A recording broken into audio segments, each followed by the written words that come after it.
Selamat datang kawan pajak semua. Selamat datang di Taxi. Everything about tax become easy. Oke, pada kali ini kami berdua, saya Zamzam dengan teman saya Subhan. Kami berdua adalah penyuluh di KPP Pratama Batang, akan membahas mengenai aturan yang baru yang baru dikeluarkan, yaitu IPHTB yang baru saja dikeluarkan ya, iya, Pak Supan ya. Per 8 tahun 2022. Per 8 tahun 2022. Pak Supan udah jago banget lah soal IPHTB ini. Nah, sebelum kita masuk ke IPHTB, kan IPHTB ini pasti erat hubungannya dengan pajak pengalihan tanah ya, Kak Supan. Iya, ya. pengalihan tanah. Saya pengen tahu Kak Supan, untuk pengalihan tanah ini sebenarnya pajaknya seperti apa sih? Berapa tarifnya? Terus siapa sih yang dikenakan? Oke, terima kasih Pak Zamzam. Secara umum sebenarnya pengalihan hak atas tanah dan bangunan itu merupakan bagian dari penghasilan yang diterima oleh penjualnya. Jadi kalau sesuai peraturan perundang-undangan perpajakan, ada pajak yang harus dibayar oleh penjual yang memperoleh penghasilan dari penjualan tanah. Kalau sesuai peraturan, tarifnya 2,5%, 2,5% final. Makanya kenapa itu wajib dibayar nantinya, karena itu akan berefek kepada pembeli. Kalau nggak dibayar, pembeli tidak bisa mengalihkan nama atas hak kepemilikan tanah dan bangunan kalau itu nggak dibayar. Jadi pajak atas penjualan tanah ya, tentunya penjualan tanah atau pengalihan tanah yang ujung-ujungnya nanti ya persyaratan buat pembeli supaya bisa dialihnamakan gitu ya, dipindah namakan sertifikatnya. Tarifnya tadi berapa Kak Supan? Tarifnya 2,5% ya, 2,5% kali nilai pengalian, nilai transaksinya. Jadi nilainya kita berapa sih sekarang harga tanah? Mungkin 200 juta mungkin ya, berarti PPh-nya 2,5%, berapa tuh? Kalau kali 200 juta ya berarti 5 juta. 5 juta. Kalau kali 5 juta ya. Ya, betul hitungan seperti itulah, 2,5% kali nilai transaksi. Nah, terus untuk PPHTB ini kan 2,5% yang dikenakan ke yang menerima penghasilan ya, yang penjualnya. Nah, saya mau tanya nih Kak Subhan, kalau untuk pembayarannya ini gimana? Misalnya nih, kalau misalnya WP-nya orang yang menjual ini punya NPWP kan gampang nih, pakai NPWP sendiri. Nah, jadi masalah kan kalau misalnya yang jual ini mungkin dia belum punya NPWP atau memang belum jadi wajib pajak karena penghasilannya masih di bawah PTKP misalkan, jadi belum wajib punya NPWP. Nah, itu pembayarannya gimana? Kemana tuh? KPP mana? Sebenarnya kalau pembayaran pajak itu kan sesuai dengan kode KPP di mana domisili penjual itu berada. Kalau kita buka tentang ketentuan perpajakan, pajak dibayarkan sesuai dengan alamat di KTP atau alamat domisili di si penerima penghasilan. Jadi secara umum ketika belum ber-NPWP, tinggal di Batang, KPP-nya di Batang, maka pajaknya harus di-store dengan kode NPWP KPP Pratama Batang, kecuali untuk para pengembang atau developer yang memang kegiatan usahanya di bidang pengalihan tanah dan bangunan. Itu bukan tempat domisili dia berada, tetapi sesuai dengan lokasi usaha dia mengalihkan tanah dan bangunan. Seperti itu Pak Zamzam kira-kira. Jadi ada beberapa kondisi ya kawan pajak ya. Tadi yang pertama misalnya WP-OP-nya yang mengalihkan itu ya punya NPWP, ya berarti di NPWP-nya itu. Kalau yang nggak punya NPWP berarti di mana tadi Kak Osman? Di KTP ya? Sesuai alamat KTP atau domisili. Terus yang terakhir tadi saya sempat dengar yang kalau usahanya itu ya? Usahanya pengalihan hak atas tanah dan bangunan sesuai dengan tempat pengaliannya. Jadi bukan usaha. Bukan tempat WP-nya berada, tapi tempat pengaliannya kalau memang itu usahanya untuk jual beli tanah bangunan, jual tanah dan bangunan. Kemudian Kak Subhan, ini kan kita sudah tahu itunya ya, pembayarannya berapa persen, terus siapa yang membayar. Nah, kalau membayarnya gimana nih Kak Subhan?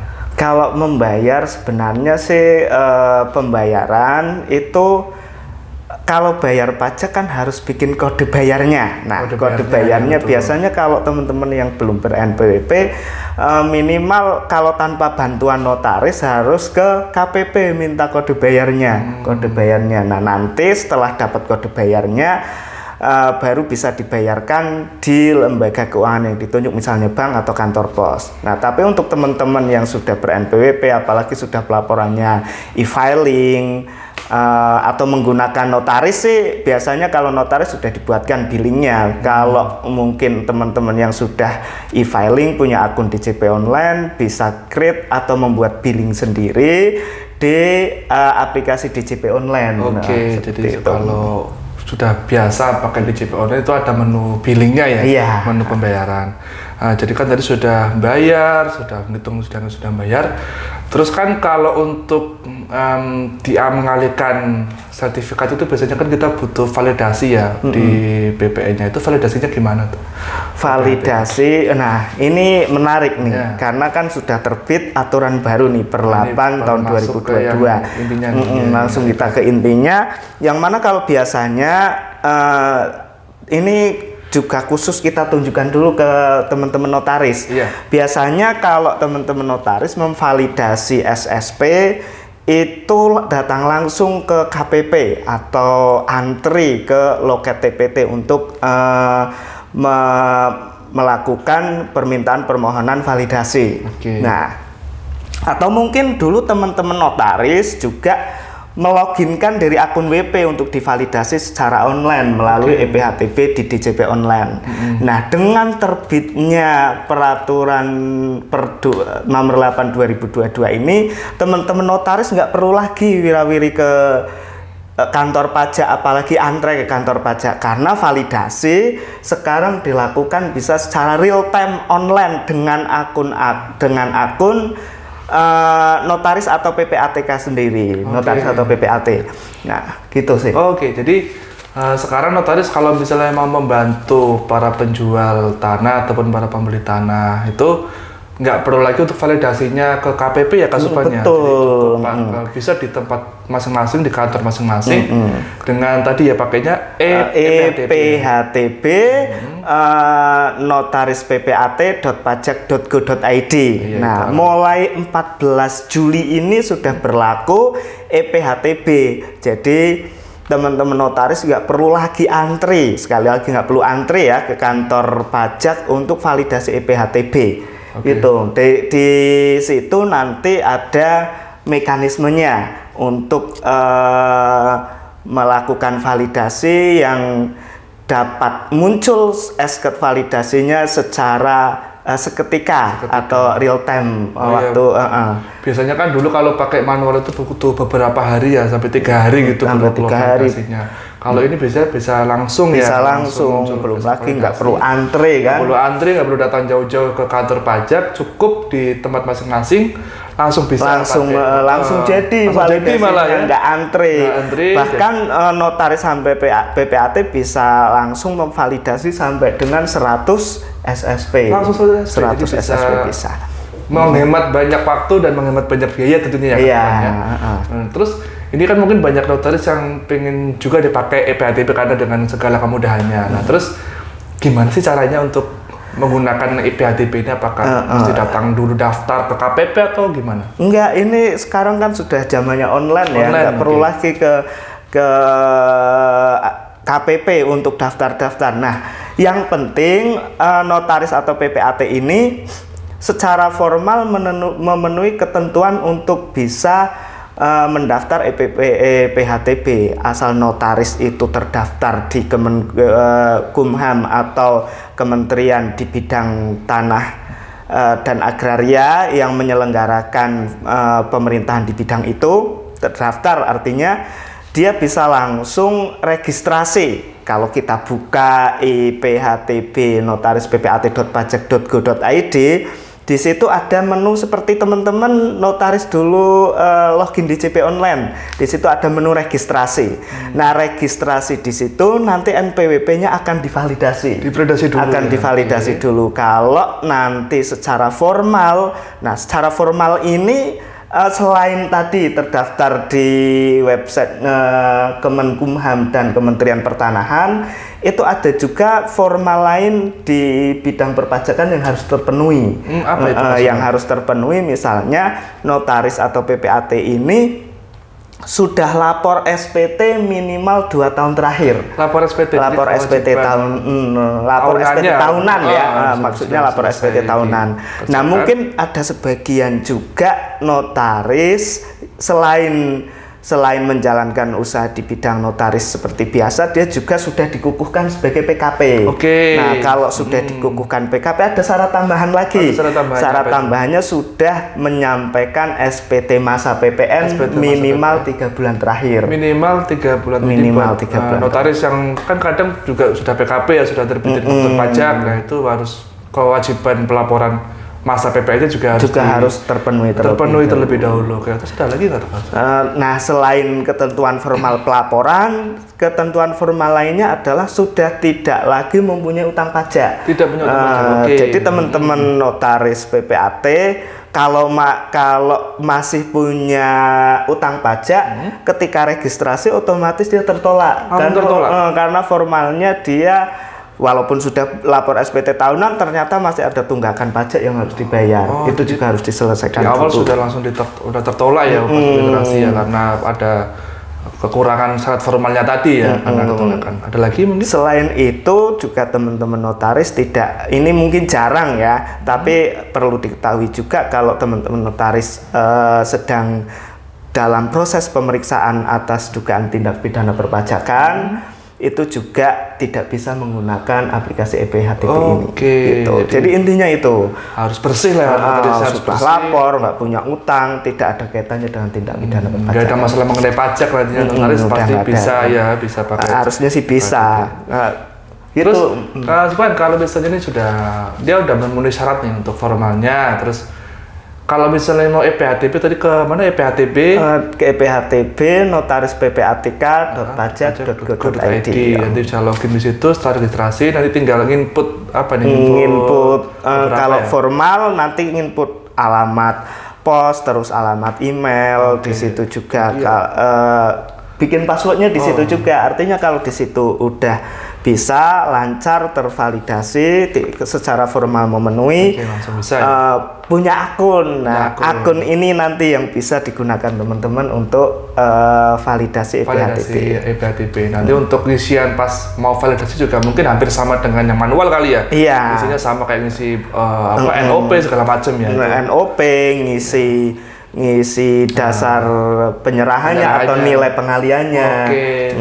Nanti billingnya akan muncul di situ atau kita bikin sendiri tuh konsumen? Nah, kalau saran kami billingnya harusnya dibikin langsung dari EPHTB karena billing di situ kan tarifnya otomatis. Artinya ketika NOP dimasukkan, kemudian nilai pengaliannya dimasukkan, nanti nilai pajak yang harus dibayar akan muncul sesuai billing yang dibuat di situ. Karena apa? Kami sarankan tetap bikin billing di situ karena supaya tidak ada selisih nominal pembayaran.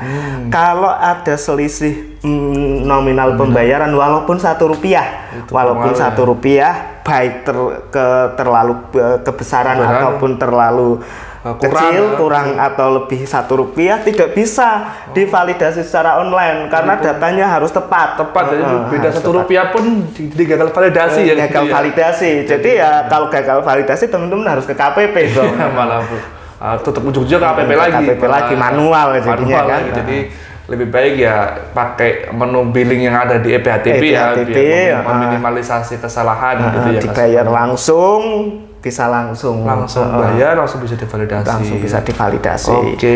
Terus Kak Suphan, ini kan sebenarnya sekarang sudah pakai online semua ya. Misalnya nih notarisnya kok saya masih belum siap, ini masih belum paham mau online, mau offline masih bisa nggak sih untuk pelaporan offline-nya itu? Sebenarnya sih pelaporan offline kalau bisa sih bisa, karena kan kalau dulu online kan hanya melalui akun DJP online wajib pajak penjual sama notaris secara langsung ke kantor pajak. Kalau sekarang kan bisa 3, secara langsung ke KPP bisa, kalau mungkin ada kesalahan di validasinya, kemudian bisa di DJP online penjual juga bisa masih langsung bisa, kemudian menu yang ini yang EPHTB untuk notaris dan PPAT. Nah, tapi kami sarankan di sini kan kadang ketika ini kan sistemnya online, artinya data yang dimasukkan harus rigid benar. Tidak ada kesalahan satu angka atau satu huruf pun.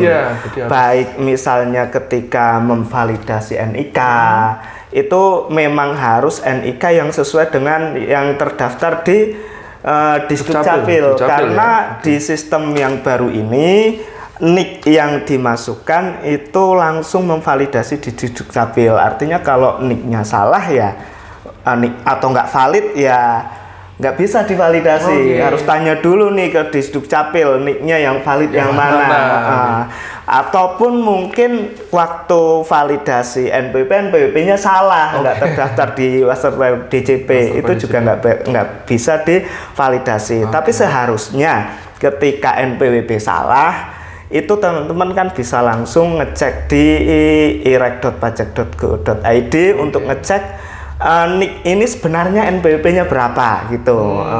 Kalau ada kesalahan 1 digit pun kan bisa dicek di situ. Langsung dicek di situ. Jadi sebenarnya kalau misalnya pakai PATB ini enaknya kalau misalnya salah juga langsung ketahuan. Kalau udah benar semua juga langsung keluar SK-nya. Langsung nunggu lama-lama, nggak usah nunggu jawaban dari KPP-nya ada yang kurang apa nih. Jadi langsung aja dicoba di PATB-nya. Nanti akan langsung ketahuan nih, misal sudah benar semua juga langsung muncul SK validasinya. Kalau misalnya ada yang kurang atau masih belum valid, nanti bisa dicek lagi misalnya di NPWP di IREK ya, di IREK Pajak.go.id, atau misalnya untuk NIK nggak valid bisa ke Disdukcapil untuk divalidasi. Nah, terus nih kadang kan beberapa wajib pajak yang dulu-dulu nih sering tuh notaris misalnya atau wajib pajak itu misalnya salah dalam pembayaran kan di PBK ya. Nah kalau sekarang berarti kemungkinan meminimalisasi PBK itu ya kasupannya, karena kan tadi disampaikan misalnya kelebihan juga bisa nggak bisa keluar, kurang juga nggak bisa keluar. Dan ini juga di aplikasi online ini hanya atas NTPN. Nah, kalau PBK ya teman-teman harus ke KPP kalau validasinya atas PBK ya. Jadi minimal yang sering kita temui sebagai penyuluh di KPP Pratama Batang, teman-teman notaris kadang-kadang sering salah pembayaran. Artinya sebenarnya sudah punya NPWP, tapi karena mungkin satu dan lain hal penjualnya nggak bisa dihubungi, dibuatkan langsung di billing dengan NPWP 00. Padahal kan kalau bisa ya teman-teman notaris kan seharusnya bisa mengecek dulu nih di aplikasi IREK, sehingga kesalahan itu tuh seharusnya nggak ada. Karena seharusnya ketika sebelum dibayarkan kan memasukkan NIK. NIK itu kan seharusnya kita cek dulu sudah punya NPWP atau enggak. Nah di sistem validasi online ini atau EPHTB ini teman-teman hanya memasukkan antara kalau punya NPWP, kalau nggak punya NPWP NIK. Dan NPWP ini divalidasi di Master File Direktorat Jenderal Pajak, benar valid atau enggak, dan NIK ini cuma divalidasi sejauh ini dengan data Disdukcapil. Jadi kami sarankan kalau misalnya WP-nya belum punya NPWP, jangan langsung diinput di aplikasi EPHTB ini NIK-nya, tapi dicek dulu di aplikasi IREK, NIK ini sudah terdaftar NPWP atau belum. Gitu. Jadi untuk meminimalisasi kesalahan bisa dicek dulu ya, NIK-nya sudah valid ataupun enggak, sudah punya NPWP ataupun enggak gitu ya. Supaya nanti pas input nggak ada kesalahan dan langsung jadi real time ketika teman-teman notaris melakukan input data pembayaran. Jadi sebenarnya sih untuk EPHTB ini dari DJP mungkin untuk memudahkan juga ya. Sangat memudahkan sekali dan sangat menghemat waktu dan biaya bagi notaris juga. Karena nggak perlu datang ke KPP, nggak perlu ngantri, nggak perlu untuk waktu juga bisa dihemat juga ya kasupannya. Mungkin itu saja yang bisa kami sampaikan mengenai PHTB, atau yang ingin ditambahkan lagi lah Sobat? Mungkin untuk saran aja kepada teman-teman notaris PPAT ya. Sekarang kan ini juga pesan dari teman-teman yang biasa ngerjain validasi. Sejak terbitnya EPHTB ini, bisa jadi teman-teman notaris PPAT ini nggak perlu lagi ke KPP. Nah, tapi dengan catatan harus teliti nih ketika mau membayarkan pajak atas pengalihan tanah ini sudah dicek ber-NPWP atau belum. Jadi kan tidak ada PBK, artinya kalau tidak ada PBK kan otomatis torannya valid, dan kalau bisa bikin billingnya dari aplikasi EPHTB. Jadi teman-teman notaris mungkin bisa jadi tidak ke KPP, kecuali kalau mungkin NIK dari si penjual ini memang tidak valid sesuai dengan data Dukcapil. Oke. Jadi mungkin itu saja yang bisa kami berdua sampaikan untuk kesempatan pada kali ini. Dan jangan lupa nanti kalau misalnya ada kesulitan mengenai perpajakan atau apapun itu, bisa menghubungi kami ya, menghubungi di penyuluh KP Pratama Batang, nanti bisa lewat IG juga bisa, dan bisa juga datang langsung ke KPP, nanti bisa bertemu dengan teman-teman kami juga di penyuluh KP Pratama Batang. Itu saja yang bisa disampaikan. Terima kasih atas waktunya. Dadah. Sampai jumpa. Sampai jumpa.